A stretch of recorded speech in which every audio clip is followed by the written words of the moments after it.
அவருக்கு பிறப்பும் இல்லாமல் இறப்பும் இல்லாமல் ஆதியுமாய் அனாதியுமாய் ஆதிமூல பொருளுமாய்ங்கிற மாதிரி அவர் எல்லாத்தையும் கடந்தவர் அவர். நான் ஒரு பொண்ணுக்கு கொடுத்த ஒரு விஷயம் தான் மிராக்கிள். அந்த பொண்ணுக்கு ஒரு கருங்காலிவேல் கொடுத்து அந்த பொண்ணுடைய பிரசவத்தை ரொம்ப சுலபமாக ஆக்குனது. நம்ம வேலைக்கு பாருங்க, தலைமண்டம் இப்படிதான் மனிதனோட முதுகு எலும்புலேருந்து தலைமண்டை இப்படி போறது பாருங்க. இதுவே வேல் மாதிரி தான் இருக்கும். ஆனா முருகருக்கு மட்டும் பல ஆயிரம் பேர்கள் உண்டு. அப்ப முருகனோட ஒரிஜினல் நேம் என்ன? முருகு அப்படின்னா ஒரு பண்பு, அழகு, வீரம், வசியம் எல்லாம். ஈஸ்வரனே பிரமிச்சு போனாராம். அப்போ முருகா. ஏன் முருகனை மட்டும் ஈஸியா வீட்டுல வச்சு வழிபாடு செய்யறாங்க? ஃபர்ஸ்ட் ஆஃப் ஆல் அப்படி பண்ணலாம் பண்றதுக்கு முன்னாடி 1000 தடவை யோசிங்க. வீடு வீடா இருக்கணும், கோவில் கோவிலா இருக்கணும், சிலைகள் எல்லாம் கோவில்ல தான் இருக்கணும் அப்படின்னு சில பேர் நம்ம ஞானிகள் ரிஷிகளும் பெரியவர்களும் ஒரு வழிமுறை சொல்லியிருக்காங்க. இந்த ஆண்டி கோலத்துல பார்த்தா நல்லதா கெட்டதாங்கிறத விட முருகரை பார்க்கும் விதம் சொல்றோம். சிவனோட வேலையும் முருகருடைய வேலை என்னன்னா உணர்த்தும் வேலை. கடவுள் எல்லா கடவுளையும் ஈஸியா போய் நம்ம சரணடையலாம். நம்ம தினம்தோறும் சாப்பிட்ற உணவு, அது கடல மிட்டாய், கரும்பு சக்கரை, எல்லாமே நம்ம உணர்வு தான். இப்போ அவர் கடல மிட்டாயா சாப்பிடுவாரு?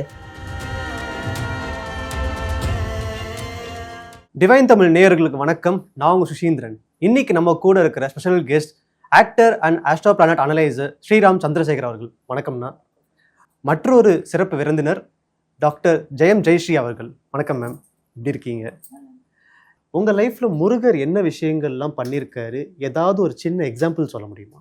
நான் இந்த அஸ்ட்ராலஜி 2016-17 ஆங்கிலீஸ் படிக்கிட்டு இருக்கேன்.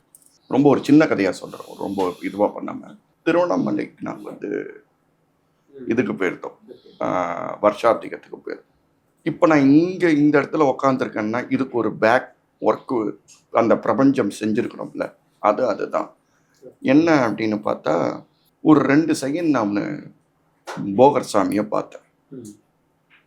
அவர் ஒரு கிட்டத்தட்ட ஒரு 20 ஸ்லோகங்கள், சித்தர் ஸ்லோகம் எப்படி இருக்குன்னு பார்த்தீங்கன்னா சமஸ்கிருதமும் தமிழும் கலந்து ஒரு மாதிரி அவங்களுக்கு ஒரு அந்நிய பாஷைன்னு சொல்லுவாங்க. அந்த அந்நிய பாஷையில கலந்த ஒரு ஸ்லோகமாக தான் போகரோட ஸ்லோகங்கள்லாம் இருக்கும். ஸோ அந்த மாதிரியான ஸ்லோகங்கள் போகர் சுவாமி எனக்கு கொடுத்து, போகர்கிறது யார் அப்படின்னு பார்த்தோம்னாலே சிவனோட பக்தர், சிவனோட இது இருந்தாலும் அவர் முருகருக்கான நவபாஷான சிலை செஞ்சு, இன்னைக்கு நவபாஷான சிலை எங்க இருக்குன்னா நம்ம முருகரோட இதில் தான் இருக்கு. ஸோ அவர் எனக்கு அவர் அது அங்கே எல்லாருக்கும் தெரியுமாங்கிறது எனக்கு தெரியல. அங்கே புவனேஸ்வரி சுவாமிக்கும் புவனேஸ்வரி அம்பாளுக்கும் சுவாமி வழிபட்டிருக்கார். அது எனக்கு தெரியாது. நான் எங்கள் தாத்தாவோட புவனேஸ்வரி எடுத்து பண்ணும்போது போகர் அவரோட இடத்துல மரகதலிங்கம், அதுக்கப்புறம் புவனேஸ்வரி அம்பாள், இதெல்லாம் அங்கே இது பட்டிருக்கு. ஸோ இது ஒன்று. 2வது, நான் ஏதோ எதேச்சியாக சிறுவாபுரி போகலான்ட்டு ஒரு பிளான் பண்ணேன். ஆனால் அது என்ன ஆயிடுச்சு அப்படின்னா, சிறுவாபுரியிலேருந்து ஆண்டாள் குப்பத்துக்குலேருந்து சிறுவாபுரி, இந்த மாதிரி ஒரு ஈர்ப்பு ஈர்த்து அது மூலியமா இந்த ஒரு மிராக்கள் அந்த ஒரு மிராக்கள்னு சொல்லாமல் எவ்வளவோ நல்லதுகள் இப்போ எனக்கு போய் நான் ஒரு மாதம் தான் இருக்கும். இந்த 1 மாத காலத்தில் நிறைய மிராக்கல்ஸ் என்னோட லைஃப்பில் நடந்திருக்கு. இதில் ஃபஸ்ட்டு மிராக்கலாக நான் இந்த போகரோட அந்த கதையை வச்சிருக்கேன். ஓகே மேம், உங்கள் லைஃப்பில் முருகர் ஏதாவது விசேஷம் பண்ணியிருக்காரா, மிராக்கல்லாம் பண்ணியிருக்காரா? உங்கள் எக்ஸ்பீரியன்ஸ் ஷேர். நான் ஒரு அஸ்ட்ராலஜராக இந்த ஃபீல்டுக்குள்ள 18 வருஷம் ஆயிடுச்சு. என்னோட ஃபாதர் 95 இயர்ஸ் வரைக்கும் அஸ்ட்ராலஜராகவே வாழ்ந்தவர். அதில் அவர் 12 வயசுலேருந்து அஸ்ட்ராலஜராக இருந்தவர். அவருடைய வயசில் ஒரு 9 லாங்குவேஜஸ் அவருக்கு. சான்ஸ்கிரிட் பண்ணிட்டு, தமிழ் பண்ணிட்டு, ஹிந்தி பண்ணிட்டு, அந்த மாதிரி. அப்போது அப்பா இறந்துட்டார். அதில் அவர் சிவன் முருகன் பக்தர். அவர் சூரியனாரை தான் ரொம்ப கும்பிடுவார். அப்போ என்னுடைய திசையில் என் மகன் ஒரு செவ்வாய் திசையோ செவ்வாய் புத்தியோ வரும்போது தான் அவன் ஜோதிடர் ஆக முடியும். அந்த காலகட்டத்திலலாம் நாங்கள் இருக்க மாட்டேன் அப்படின்னு அவர் இறந்ததுக்கப்புறம் ஒரு டைரியில் பார்த்து நான் தெரிஞ்சுக்கிட்டேன். சும்மா எதேச்சியாக பார்க்கும்போது அவர் எழுதி வச்சிருக்காரு. அதே மாதிரி நான் ஃபஸ்ட்டு எனக்கு எதுவுமே தெரியாது. ஆனால் நான் எந்திரத்தை எழுதுனது முருகனுடைய அருளால் தான். நான் முதல்ல எனக்கு ஒரு பொருள், வசிய பொருள் கிடைச்சதுனாவே வந்து இந்த கருங்காலி வேல் தான் கிடைச்சிது. அதுக்கப்புறம் எனக்கு யாருமே சொல்லி கொடுக்கல. ஆக்சுவலாக ஓப்பனாக சொன்னால் நான் காரிய தகுட்டில் தான் எந்திரமாக அதிகமாக எழுதுகிறேன். ஒரு காரியம் நடக்கணும்னா காரியத்தில் எழுது. அதை முருகனோட எந்திரத்தை தான் நான் எழுதினேன். அதில் இருந்து இன்னைக்கு நான் கிளாஸ் எடுக்கிற வரைக்கும் மாறிட்டேன். என்ன போய் ஒரு எந்திரம் எழுதுற கிளாஸ்க்கு எங்கேயுமே போகலை. இன்னைக்கு நான் வந்து கிளாஸ் எடுத்துட்டு இருக்கேன். பெரிய பெரிய ஜோதிடர்கள் கூட என்கிட்ட அந்த கிளாஸ் கேட்டுட்டு இருக்காங்க. ஏன்னா நிறைய எந்திரங்களை கவர் பண்ணிட்டு இருக்கேன், நிறைய விஷயங்கள் எழுதுறேன். ஈஸியாக நம்ம ஒரு கோலம் வரைகிற மாதிரி நான் பண்ணுறேன். அது முருகனுடைய அருள் அப்படின்னு தான் சொல்ல முடியும். நான் ஒரு பொண்ணுக்கு கொடுத்த ஒரு விஷயம்தான் மிராக்கிள். அந்த பொண்ணுக்கு வந்து ஒரு கருங்காலி வேல் கொடுத்து அந்த பொண்ணுடைய பிரசவத்தை ரொம்ப சுலபமாக ஆக்குனது எனக்கு ஒரு மிராக்கிள் மாதிரி இருந்துச்சு. நிறைய அனுபவம் அதில் வந்து கிடைச்சிது. எல்லா கடவுளுக்கும் ஒவ்வொரு பேர் உண்டு. ஆனால் முருகருக்கு மட்டும் பல ஆயிரம் பேர்கள் உண்டு. கந்தன், சுப்பிரமணியன், அப்புறமா வந்து ஸ்கந்தன், கார்த்திகேயன் சொல்லிட்டு நிறைய பேர்கள் உண்டு. அப்போ முருகனோட ஒரிஜினல் நேம் என்ன? முருகானா ஒரு ஒரிஜினல் பெயர். முருகன் உருவாக்கப்படும் போது முருகு அப்படின்னா ஒரு பண்பு, அழகு, வீரம், வசியம் எல்லாம். இப்போ ஒரு என்ன சொல்றாங்க, ரொம்ப அட்ராக்டாக இருந்தார். எப்படி நம்ம ஒரு ரசிக்கிறோம், ரசிக்கும் தன்மை பேர் முருகு. அப்போ ரசிக்கும் தன்மையில அவர் ஒன்று சேர்க்கும் போதே வந்து ஈஸ்வரனே வந்து பிரமிச்சு போனாராம். அப்போ முருகா அப்படின்னு கூப்பிட்டது அவர் தான். அதுக்கப்புறம் தான் அவர் ஒவ்வொரு அவதாரத்தின் பேர்ல தான் பெயர்கள் மாற்றி அமைக்கப்பட்டது. அப்ப 6 முகம் உண்டு. 6 முகத்துக்கும் 6 பேர்கள் உண்டு. அந்த 6 படை வீடும் அவருக்கு அதன் பேர்ல தான் வந்துச்சு. சரி, எந்த கோயிலையும் அந்த முருகாங்கிறது இல்லாம ஏதாவது கோயிலோட ஸ்டாச்சு பார்த்துருக்கீங்களா? அதுதான் அப்போ ஒரு நிர்ணயிக்கப்பட்டுருச்சு இல்லையா? இப்போ கோபுரம் எல்லாம் இன்னைக்கு உருவாக்க முடியாது. எந்த கோயில், அவர் ஸ்கந்தனா இருக்கலாம், சுப்பிரமணியனா இருக்கலாம், ஆனா மேல முருகா, அதுவே நம்மளுக்கு ஆதாரம் தானே. ஓகே. ஆனால் இப்போது நம்ம வாழ்க்கையில் எவ்வளோ விஷயங்கள் தாண்டி வந்துட்டுருப்போம். ஆனால் நம்ம வந்து ஏதோ ஒரு பாசிட்டிவான வேவை நோக்கி போவோம்.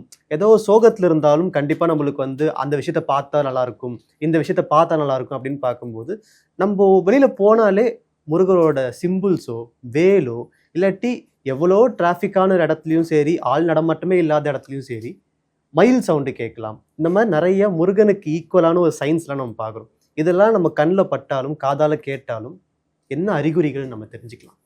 ஆக்சுவலாக இது வந்து எந்த உபாசனைக்கும் உண்டு. முருகர் உபாசனைன்னு மாத்திரம் இல்லாமல் எந்த ஒரு தேவதையை, எந்த தேவதைகளை நோக்கி நம்ம போகிறோமோ அந்த தேவதையோட விஷயங்கள் வந்து நம்மளுக்கு நிழலாவோ நிஜமாவோ கனவிலையோ இல்லைனா வந்து ஏதாவது ஒரு வடிவத்திலேயோ எப்படியாவது வந்து சேரும். இது வந்து இந்த ஒரு உபாசகம்னு இல்லை, அது மேலே இருக்கிற ஒரு கை, நம்பிக்கை, பொறுமை ரொம்ப அவசியம் ஸ்பிரிச்சுவல்ல. 2வது கை, நம்பிக்கை. இந்த 2மே இருந்ததுன்னா, அதாவது கை நம்பிக்கைன்னு ஏன் சொல்றேன்னா, அவன் எனக்கு கை கொடுப்பான் அப்படிங்கிறதுக்கு கை, நம்பி கை இல்லையா? இப்போ நம்பி கை கொடு அப்படின்னு நம்ம சொல்றோம். நம்பி எனக்கு கை கொடு அப்படின்னு சொல்றோம். நம்ம எங்கேயா பிடிக்கும் போது என்னை நம்பி கொடு, நான் பார்த்துக்கிறேன், என்னை நம்பி இரு அப்படின்றோம்ல. அந்த நம்பிக்கை யாருக்கு இருக்கிறதோ அவங்களுக்கு இது எல்லா ரூபமாகவும் வந்து முருகர் பெருமாள் வந்து கண்ணில் தெரிவாருங்கிறத, இது வந்து எல்லா உபாசகத்துக்கும் உண்டு. இதுக்கெல்லாம் மீறி கடவுளுங்கிறது என்ன அப்படின்னா உணர்வு தான் ஃபர்ஸ்ட் கடவுள். இப்போ நீங்கள் வேலை பற்றி கேட்டீங்கல்ல, நம்ம வேலைங்க பாருங்க, தலைமண்டம் இப்படிதான். மனிதனோட முதுகு எலும்புலேருந்து தலைமண்டை இப்படி போறது பாருங்க, இதுவே வந்து வேல் மாதிரி தான் இருக்கும் கிட்டத்தட்ட.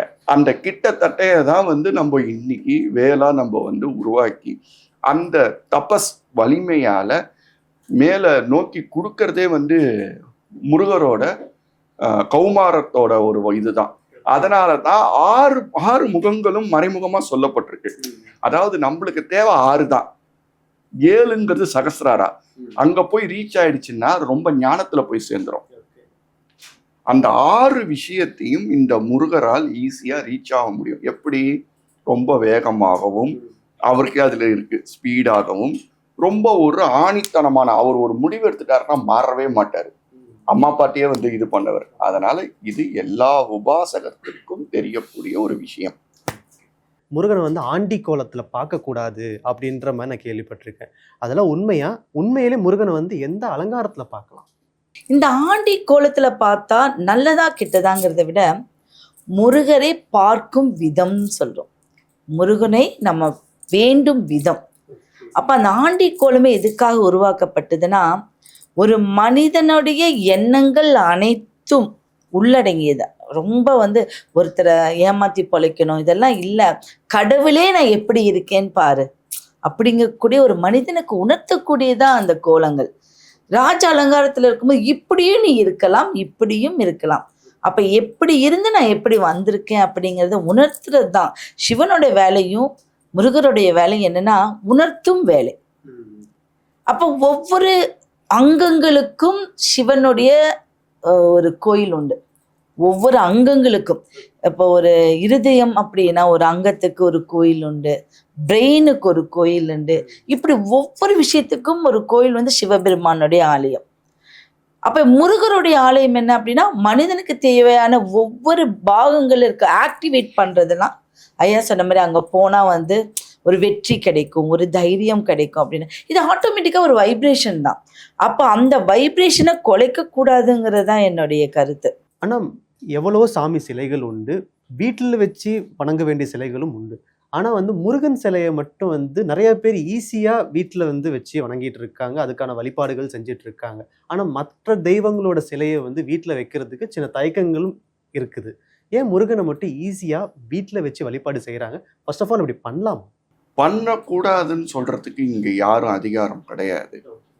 பண்ணுவதற்கு முறை என்பது சொல்றதற்கு எல்லாருக்கும் அதிகாரம் உண்டு இல்லையா? பண்ணக்கூடாதுன்னு சொல்றதுக்கு மனிதர்களா பிறந்து இந்த கடவுளை வேண்டாத, அந்த இது பண்ணாத, இது செஞ்சா, இன்னொரு கூட இதுல ஒரு விஷயம் உண்டு.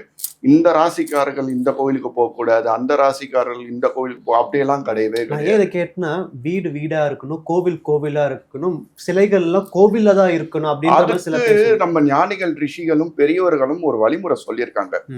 இந்த லெவல் வரைக்கும் நம்ம விக்கிரகம் வைக்கலாம்னு சொல்லப்பட்டிருக்கு. இதுக்கு மேலையும் வைக்கலாம். நீங்க இருக்கும் முறையும் நீங்கள் எந்த அளவுக்கு உபாசகம் பண்றீங்கிற முறையிலையும் அந்த விக்கிரகம் வைக்கலாமே தவிர்த்து இவ்வளோ வைக்கக்கூடாது அவ்வளோ வைக்கக்கூடாதுலாம் கிடையவும் கிடையாது. இங்க வழிமுறை மட்டும்தான் பேசப்படுது. இப்போ ஒருவேளை அது உங்க வீட்டுல 3 பேர் இருக்காங்க, இவரையும் சேர்த்து 4வது பேரா நீங்க பார்க்க ஆரம்பிச்சிட்டீங்கன்னு உங்க உள் உணர்வு தோணிடுதுன்னா அந்த நிமிடமே அது வந்து 4வது பேரா எடுத்துரும். அதுவும் அதுல பஞ்சலோக விக்கிரகம் பண்ணா ரொம்ப உயிர் அதிகம். அதனால அதுக்கு நீங்க வந்து 4வது பேரா நீங்க நினைக்கும் போதே அது 4வது பேரா அது உங்களுக்கு உயிர் சக்தி கொடுத்துரும். அதுக்கு நீங்க தண்ணியோ வெளியில போனீங்கன்னா உங்களால முடிஞ்சது, நான் ஏன் தண்ணின்னு சொல்றேன்னா சிம்பிளா இருக்கட்டும், உங்களால முடிஞ்ச திராட்சை, பேரிச்சம்பழம், முந்திரி, பாதாம் இல்லை வாட் எவர் சுவாமி கிட்ட இத்தனூன்னு அந்த கப்புல வச்சுட்டு நீ பார்த்துக்கோப்பா அப்படின்னு சாஷ்டாங்கமா ஒரு நமஸ்காரம் பண்ணிட்டு அப்புறம் போனாங்கன்னா அது ஒரு பாவம் இல்லை. 4வது பேரா உணர்ந்து அதை எதையுமே பண்ணாம அதை எதையுமே கண்டுக்காம உணர்ந்த பில் விடக்கூடாது.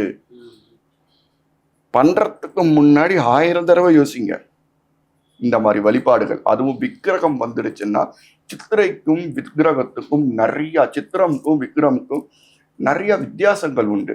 ஸோ அதனால சுவாமியோட வழிபாடுல விக்கிரகம்னு வச்சுட்டா அதுக்கான வழிமுறைகளும் அதுக்கான விஷயங்களும் கொடுத்தால் யார் வேணாலும் பண்ணலாம், குருவோட அட்வைஸோட. கடைசி கேள்வி, முருகரை வந்து எளிய முறையில் யார் வேணாலும் எப்படி வேணாலும் எங்கே இருந்தாலும் வழிபாடு செய்யலாம், கூப்பிட்ட குரலுக்கு வந்துடுவார் அப்படின்ற மாதிரி விஷயங்கள் நான் கேள்விப்பட்டிருக்கேன். உண்மையா அப்படி கூப்பிட்டா உடனே அவரோட அருள் நம்மளுக்கு கிடைக்குமா? எந்த கடவுளாக இருந்தாலும், முருகர் மட்டும் இல்லை, எந்த கடவுளோட அனுகிரகம் நம்மளுக்கு வந்து கிடைக்கணும் அப்படின்னா முழு உணர்வோட போங்க. நம்பிக்கைங்கிறது வேற. முழு உணர்வோட அங்கே போய் நின்று எனக்கு கிடைச்சிரும். இப்போ நான் ஒருத்தருக்கு சொல்கிறது என்ன தெரியுமா, இப்போ ஒரு பரிகாரம் பண்ணுறாங்க, அது எப்படி வேணாலும் இருக்கலாம், அது கோயிலுக்கு போகலாம், என்ன வேணால் பண்ணலாம். எனக்கு நடந்துருமா, நடந்துருச்சா அப்படிங்கிறது, எனக்கு நடந்துருச்சுன்னு நினச்சா அப்போவே நடந்துடும். அது முருகர்கிட்ட வேண்டும் போது மட்டும் நம்ம ரொம்ப அடமண்டா அடம் பிடிச்சி. ஆமாம், எனக்கு வந்து ஒரு ஃப்ரெண்ட், இவர் ஐயா சொன்ன மாதிரி ஃப்ரெண்டு மாதிரி நம்ம ஒரு அந்த மாதிரி ஒரு ட்ரீட் பண்ணலாம். எங்கிட்ட வந்து என்னுடைய ஆஃபீஸை பார்க்கணுன்னா நான் நிறைய விக்கிரகங்கள் வச்சுருக்கேன். எல்லா விக்கிரகங்களையும் நான் ஒரு ஃப்ரெண்டாக தான் பார்க்குறேன். கடவுள், எல்லா கடவுளையும் ஈஸியாக போய் நம்ம சரணடையலாம். அதில் முருகரை வந்து ஆழ்மனம் மக்கள் இப்போ இந்த வெளிவட்டாரத்தில் உணர்ந்தது மூலியமா முருகரை ஈஸியாக போகிறாங்க. அங்கே போயிட்டு வந்து ஒரு காரியம் சக்ஸஸ் ஆகுது. ஏன்னா இங்கேருந்து போகும்போதே என்ன நினச்சிட்டு போகிறாங்கன்னா, நாங்கள் போயிட்டு வந்து எங்கள் பிஸ்னஸ் ஆரம்பிச்சுக்கிறேன். நீங்கள் பார்த்துருப்பீங்க, நான் திருச்செந்தூர் போயிட்டு வந்துடுறேன், நான் இங்கே உனக்கு பார்ட்னர்ஷிப் போட்டு வந்துடுறேன், அடுத்தது நாங்கள் போயிட்டு வந்துடுறேன், நான் இங்கே கையெழுத்து போடுறேன். அப்போ என்னவா போகிறாங்க, பாசிட்டிவாக போகிறாங்க, அது ஜெயமாகும். எங்கே போய் எனக்கு எதுவும் நடக்கலை அப்படின்னா கண்டிப்பாக அது நெகட்டிவ் தான். உள்ளுணர்வு எல்லா கடவுளையும் நம்ம அவ்வளோ அழகாக ரீச் பண்ணும். நம்ம தினம்தோறும் சாப்பிட்ற உணவு, அது கடல மிட்டாய், கரும்பு சக்கரை, இந்த குழந்தைகளுக்கு கொடுக்குற மாதிரி நீங்கள் ஒரு வீட்டில் பார்த்தீங்கன்னா அப்படி தான் வச்சுருப்பாங்க. எல்லாமே நம்ம உணர்வு தான். இப்போ அவர் கடல மிட்டாயாக சாப்பிடுவார், பெருச்சம்பழமாக சாப்பிடுவோம், இல்லை உணர்வு, என்னோட வாழ்ந்துட்டு இருக்க, நான் உன்னோட இருக்கேன் அப்படின்னு உணர்வு தான். இருவரும் நிறைய கருத்துக்கள் சொன்னாங்க. உங்க கருத்துக்களுக்கு ரொம்ப நன்றி அண்ணா. ரொம்ப மேம், உங்க நன்றி.